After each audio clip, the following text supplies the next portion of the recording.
itariki 14 z'ukwezi kwa kabiri aba ari umunsi hirya no hino ku isi abantu bose bari kuvuga ngo bari kwizihiza umunsi w'abakundanye, ngo ni umunsi wa Saint Valentin.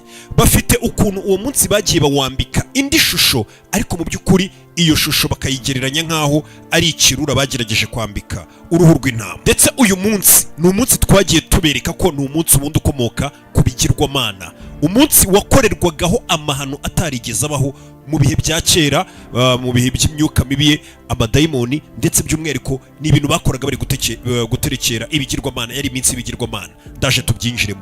Gusa nanone turetse n'iby'icyo gihe uko byakorwaga, n'uyu munsi imyuka mibi yakoze uko ishoboye kugira ngo umunsi wabo utazigera usibangana cyangwa wangirike. Ibyakorwaga icyo gihe n'ubundi uyu munsi wa none urebye n'ibyo ubona biba biri kuba. Uzarebe kuri Saint Valentin, iyo bari hirya no hino ku isi uyu munsi wa none, nawe uri ku isi nimba uri no mu Rwanda no mu bindi bihugu byose waba urimo nkurikiye muri kano kanya, iyo bavuze ngo ni umunsi wa Saint Valentin, usanga abantu nubwo bivugisha ngo ni umunsi wo gukundana, ariko mu by'ukuri ikintu kiba kuri uwo munsi bita ngo ni umunsi wa Saint Valentin ni ubusambanyi butigeze bubaho. Uwo munsi ubusambanyi bubaho ntabwo busanzwe. Indwara zandurira mu mibonano mpuzabitsina zikwirakwizwa kuri uwo munsi wa Saint Valentin ni indwara nyinshi cyane zigenda zihererekanywa. Amada aterwa ku munsi wa Saint Valentin atari yarateganijwe abantu batifuzaga ni menshi. Ibikurikira umunsi wa Saint Valentin nyuma y'amezi make usanga ari ugukuramo inda, ari ukubaho ubuzima bwawe bwose wicuza uvuga turiya munsi kuki nakoze ibi ngibi. Kubera iki? Uyu munsi ni umunsi ubaho amakosa ahambaye cyane kuri babandi byibura twagerageza kuvuga ngo basa nk'abafite ubwenge, nubwo twe tuba tudashyigikiye ibyo bintu. Byibura bo usanga bavuga ngo niwo munsi kondomu cyangwa se udukingirizo twagurishijwe cyane mu minsi yindi yose yaranze umwaka. Kubera iki? Icyo kintu ntabwo kibazaho. Umunsi ubusinzi wa bwafashe indi ntera. Muri make urebye ni umunsi tugiye gusubiza mu mateka tukareba n'ukuntu byabaga bimeze muri bya bihe bigirwamana byabaga bifite iminsi yabyo yemewe na leta itangira amakonji, bagasingiza ibigirwamana byabo bakagira ibyo bakora. Tugiye kubanza dusubira inyuma ho gato tumenye inkomoko ubundi y'uyu munsi wa Saint Valentin abantu benshi bahubukiramo ni ibiki baba barimo. Uraza kureba ku mpande ebyiri, reba hasi handitse subscribe hakande kugira ngo tujye tugendana ikiganiro cyose kigezeho ubu wa mbere mu kukibona. Ubundi ngo mu bihe by'abaroma habaga ari mu kwezi kwa kabiri, nk'iki gihe amatariki yabaga aya ngaya itariki 14. Icyo gihe ngo ukwezi kwa kabiri tuba tuvuye mu wundi mwaka, umwaka ubukiri mushyashya turi kuwinjiramo. Ibi ni ibirori ubundi ngo ibi birori byakorwaga n'abaroma mu bwami bwa Roma bwa kera. Wari umunsi watangwagaho konji, hakaba ibirori ku itariki 14 z'ukwezi kwa kabiri. Ibyo birori ngo byabaga ari ibirori byitwa ngo ni mu rwego rwo kugira ngo bakomeze bashyigikire bateze imbere ubuzima bwiza ndetse n'uburumbuke cyangwa se uburumbuke cyangwa se kororoka mu yandi magambo. Ibyo ngibyo ngo nibyo bitaga ngo ni umunsi wa Lupercalia cyangwa se cyitwaga nka Lupercal. Nanone ngo icyo gihe mu bagiriki cyangwa se mu baroma mu mbabarire bakitaga ngo ni Dies Februatus, byitwaga ngo ni ukweza ibikoresho byitwaga ngo ni Februa, ari nabyo byaje gukomokamo izina ry'uku kwezi Februarius, ariko kwezi n'umundi bita ngo ni February cyangwa se ukwezi kwa kabiri. Uwo munsi rero wabaga cyangwa se uwo mugenzo wabaga, uwo munsi wabaga wahariwe ibirori bitaga ngo ni Lupercalia, ari wo wabaga uyu munsi twebwe twita ngo ni Saint Valentin. Wabaga ari umunsi wo gusingiza ibigirwamana. Abaturage bose barazaga bagahurira ahantu mu birori, imihanda yose bakayikwira.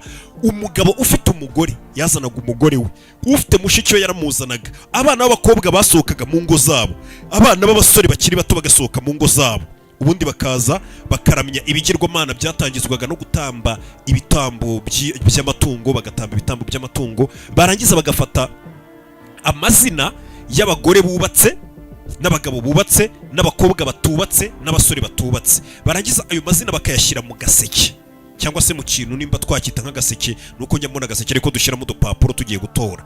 Barangiza noneho abana b'abahungu bakajya bagenda mu gaseke karimo amazina y'abakobwa, ugatoramo izina watoragamo uwo mukobwa mwahitaga nyine, byitwaga ko ubwo mugiye kuryamana, yaba afite umugabo yaba adafite umugabo, yaba ari umukobwa wa hehe, ubwo nyine waba umuzi waba utamuzi, izina watoraga muri ako gaseke niwe mwaryamanaga. N'abagore nabo bikagenda gutyo, umugabo wazanye umugore we batombora izina rye, ubwo warekaga umugore we akajya kuryamana n'utwana tw'udusore turaho cyangwa n'abandi bagabo batomboye izina rye, kandi bikabera aho ngaho ku karubanda icyo twakwita ngo uko kuryamana, ubwo busambanyi bwose bwaberaga aho ngaho ku karubanda ku mugaragaro, ariko ibitambo biri gutangwa ndetse abo twita ngo ni abatambyi b'ibigirwamana, buri bigirwamana byo bigira abatambyi babyo.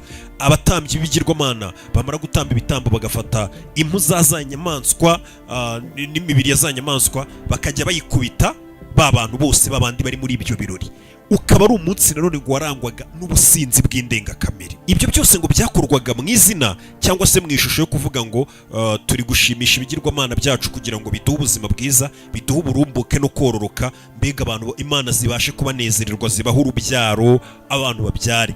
Urumva umugenzo wari uzwi ko wabaga wo gushimisha ibigirwamana cyangwa se sekibi. Niyo migenzo bitwaga ngo ni Lupercalia. Ndetse byavugwaga ko ngo iyo babaga bari gukora iyo migenzo yose ngo babaga bameze nk'abari kwirukana umwuka utera ubugumba no kutabyara kwa benshi cyangwa se kororoka kw'abantu b'icyo gihe. Iyo niyo mpamvu rero abantu iyo bari kugereranya uyu munsi wa Saint Valentin n'ubundi wabageze itariki, bavuga bati ubusambanyi bwaberaga mu ruhame cyangwa se bwabaga bw'indengakamere kuri uwo munsi bari guserebura cyangwa basingiza ikigirwamana ngo cy'uburumbuke, neza neza bumeze nk'ubusambanyi n'ubundi bivugwa ko buba kuri izi tariki zo kuri Saint Valentin, aho buri gahungu kose kagura indabyo kakabeshya umukobwa ngo urabona ndagukunda, ni umunsi w'abakundanye, nyereka ko nkunda ubundi hashya. Nibyo ngibyo usanga bari kubwira abana banyu b'abakobwa, n'abana banyu b'abakobwa babibeshya abahungu. Ugasanga niyo mpamvu bavuga ngo kuri Saint Valentin neza neza ubusambanyi bubaho cyangwa se ibikorwa bibi bihaba by'urukozasoni neza neza bimeze nk'ibyizihizwaga n'ubundi icyo gihe, ku buryo uyu munsi utigeze utawamwimerere wawo wa kera. Uyu munsi rero urumva nuko nguko umeze, ariko noneho iyo bashaka kuwusigiriza cyangwa se gushaka kuwuha indi shusho, bawuzana mu ishusho ya mutagatifu Valentin cyangwa se Valentine. Mu ishusho rero babasha kubihuza gute? Kiliziya Gatolika ubwo yagendaga yaguka igenda ifata hirya no hino, yigenda iganza Kiliziya cyangwa igenda ifata nyine iby'ubukristo bigenda bifata, byagizeho noneho Kiliziya yazajya igera nk'ahantu igasanga nk'ubwami igiye gufata bari bafite iminsi bizihiza. Abo bahasanze bakavuga ati ntabwo twe twakwemera kuyoboka Kiliziya ngo nitwemera kuba abakristo, noneho ya minsi yacu yajyaga igera tugaserebura, iyo minsi twajya duserebura gute? Kiliziya nibwo yatangiye kujya noneho ifata ya minsi yabo basereburaga ikagerageza kuyiha ishusho yenda guhura n'iyabo. Ari byo twigeze kuganira ku byerekeranye na Noheli, hari ibikorwa bakoreragaho nanone bizihizaga, Kiliziya iti bihuza n'umunsi wa uriya, ari nabyo Kiliziya yavuze ati rero uyu munsi n'ubundi bano bantu nubwo turi kubahindura ngo bave mu mico mibi, reka uyu munsi wabo baryagaho ibirori aho kugira ngo bajye bajya mu bindi birori, basi tuwite umunsi w'abakundanye bisanzwe biri aho ngaho, ube umunsi usanzwe, ariko n'ubundi wamwimerere wa munsi wagumyeho. Ibya mutagatifu Valentin rero byo byaje gute? Noneho ngo icyo gihe abaroma bari bari mu ntambara. Mu gihe abaroma bari bari mu ntambara, batangiye kujya babuza abana b'abasore bakiri bato gushaka abagore, kuko bavugaga ati mugomba guhita mujya ku rugamba kurwanira igihugu cyanyu. Roma yari kugenda yaguka ifata hirya no hino, batangira kuvuga ngo abana b'abasore murekeraho kubashyingira, Kiliziya irekeraho kubashyingira kuko bana barakenewe ku rugamba, nta mpamvu yo kwishora mu bintu by'ingo by'amakwe, kuko umuntu yahitaga akora ubukwe akavuga ngo ntabwo nahita nsiga umugore nibwo nyimushaka ngo mpite njya ku rugamba, ukaba ufite urwitwazo. Icyo gihe barakubuzaga bakavuga ati oya, ibyo gushaka abasore mwe mubiretse, ntimubasezeranye babanze bajye ku rugamba. Ibyo ngibyo rero noneho ngo haza kuba umupadiri witwaga Valentine niwe waje kugira gutya, aravuga ati ngiye nk'umuntu ushyigikiye urukundo, abana nimba bikundaniye ngomba kubashyigikira nubwo Kiliziya itari kubasezeranya. Uwo mupadiri atangira kujya we asezeranya abana bikundaniye b'urubyiruko bakiri bato bato, akabasezeranya mu ibanga.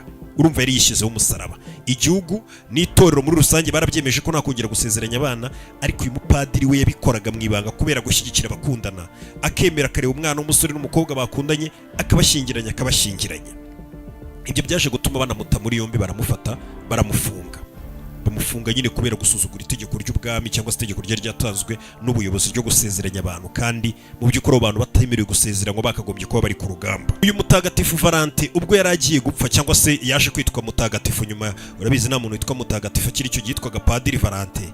Ubwo yewe bendaga kumukatira rwo gupfa, ba bana yagiye asezeranya, zango yagiye asezeranya kandi bitemewe, bajyaga bamusura muri gereza cyangwa se bakamwandikira.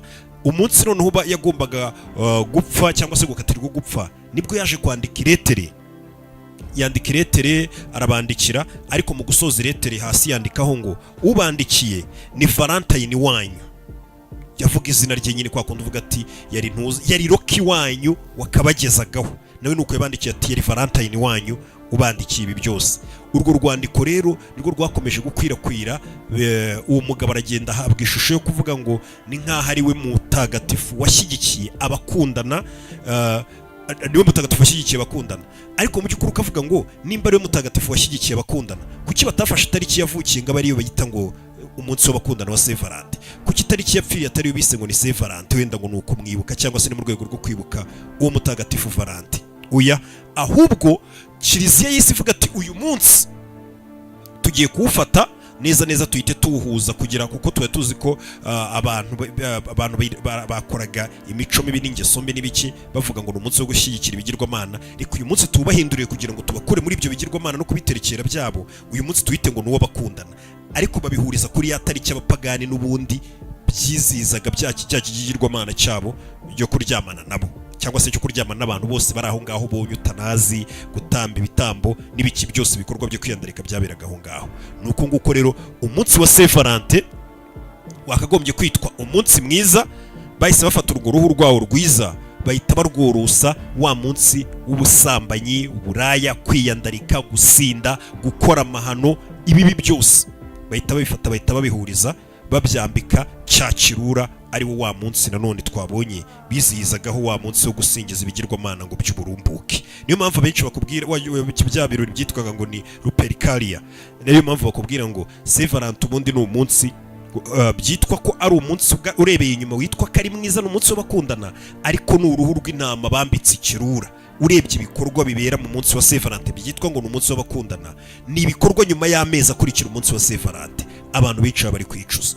Nahoze ndeba ubuhamya bwinshi bw'abantu bari kuvuga ukuntu bari baranze kwishora muri biriya bintu byo gukora imibonano mpuzabitsina, barangiye abahungu bakundanaga, ariko ugasanga abahungu kandi bakiri batonya abajene n'abagabo baba bamaze igihe babatereta, ariko ugasanga ku munsi wa Saint Valentin uko yakoherereje indabyo, yakoherereje impano, udufaranga n'uduki, harakubwiye ati uyu ni umunsi w'abakundana, kuko nimba dukundana reka hashye. Ugasanga nawe kuko uri kumva ko ari urukundo wise wirekura, ugasanga ukuyemo inda utari wateganije, ukuyemo ibirwara. Buri indwara zandurira mu mibonano mpuzabitsina ni nyinshi cyane, ntago ari na sida gusa, ugasanga akuyemo indwara nyinshi cyane. Ibyo ngibyo twagiye tubibona, kandi ibyo ngibyo uwo muntu akenshi aba yanagukora icyamukorerana, haba hari n'abandi benshi bagiye babikorerwa ku ruhande, ku buryo usanga hari abantu n'ubundi ibibera kuri uyu munsi biba bidasanzwe. Usanga umuntu aba afite nk'ahantu hatanu ari buze kuzenguruka hose, bose ari abasheri be cyangwa se n'aharenga hatanu. Ibyo nibyo bituma rero abantu benshi cyane cyane b'abantu b'abakristo nyabakristo bavuga ati ibyo bintu bya Saint Valentin twe ntago tubyemera, kuko tuzi inkomoko yabyo. Ibyo bintu ntubitubwire, n'ubundi ntago wabaho umunsi ngo w'abakundana. Iminsi yose nimba ukundana n'umuntu iba ari iminsi ya nyuma mugomba gukundana. Kugira ngo wumve ukuntu byagiye bikamera nk'aho ya mahano yakorwaga ku munsi wo guterekera ibigirwamana bakabihuza n'uyu munsi, ku buryo utabona ko ari umunsi w'abakundana, ahubwo ari umunsi wo kwiyandarika. Umunsi wa Saint Valentin ni umunsi usanga uzakubikore nk'igenzura, wizengurukishe amaroji cyangwa ahantu abantu baryama kuri Saint Valentin, ugenda uhacubaza, bazaba bakubwira ngo huzuye, kandi abahujuje ntago ari abantu bashakanye. Huzuye, ukibaza ati umunsi w'abakundana koko nyagukundana ni umunsi wo kujya kuryamana? Kandi ugasanga ni umunsi ubabera umunsi w'amarira batazibagirwa, kuko ari wo munsi akenshi babonera ukuri ko ba bantu bakekaga ko babakunda ahubwo batabakunda. Ugasanga umuntu arakubwira ati ngewe uriya muntu tujya gushwana ajya kumenya byinshi, akenshi byabaye kuri Saint Valentin, nibwo naje kumuvumbura, nibwo namufashe, nibwo namubuze umunsi wose, kumva ubwo ngubwo aba yagiye ahandi. Mbega uba ari umunsi urebye ntago ari umunsi w'abakundana, ni umunsi uberamo utunyanga twinshi cyane. Gusa ntabwo naboneraho wenda kubura kubabwira ati umunsi nk'uyu nguyu n'ubundi habwirwa benshi, ariko abumva bari bake. Nimujya no muri ayo mafuti yanyu, nimucikwa mugashiduka muyakoze, muze kwibuka icyitwa agakingirizo, mwibuke kwirinda, ejo bundi mutazamusanga mwarakuyemo ibindi bibazo byinshi, ariko bikaba akarusho mwifashe nk'abakristo ba nyabo, cyangwa se nk'abantu biyubaha bya nyabyo, nyine mwubaha imibiri yanyu. iki kiganiro ntago cyakozwe kugira ngo abahungu bakifashishe nanone banga guha abakobwa impano, ariko nabwo bwo mwashobora kukifashisha ariko mukacyishyura gukora subscribe aho hasi kugira ngo dukomeze twubake umuryango mugari wa YouTube channel ya New York Entertainment. Reka mubwire ngo Imana ibahe umugisha, ndaje twikomereze n'ibindi biganiro byinshi kugira ngo dukomeze hakomeza hashya hano. Ikindi ukeneye kureba filime zisobanuye, reba comment ya mbere iba ari link yanditseho agasobanuyefilms.com. Ciao ciao. Wari wahura n'umuntu wa nyawe ariko ugufasha kurotora inzozi zawe no kwisobanukirwa, reka nguhuze nawe sasa. Hamwe na Roma Travel ubu ngubu wajya gukorera akazi muri Canada kandi ukajyana n'umuryango wawe niba wubatse. Babigufashamo biroroshye cyane. Roma Travel bagufasha gukora application ya visa, bakagushakira amasezerano y'akazi n'icyangombwa cyo gukorera muri Canada. Ibi bintu birizewe kurushaho, ariko niyo kubona visa bidahise bikunda, amafaranga yose watanze muri iyi nzira urayasubizwa uko yakabaye. Dufite ibigo bitanga akazi muri Canada dukorana nabyo ku buryo utinzwa no applyinga gusa.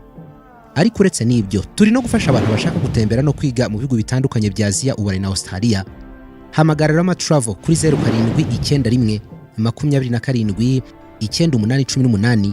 Ndasubiramo 0791 27 9818, cyangwa usure imbuga nkoranyambaga zabo, hose bitwa Rama Travel. Karibu muri Canada, ukora akazi utuje kubera kuri kumwe n'umuryango wawe.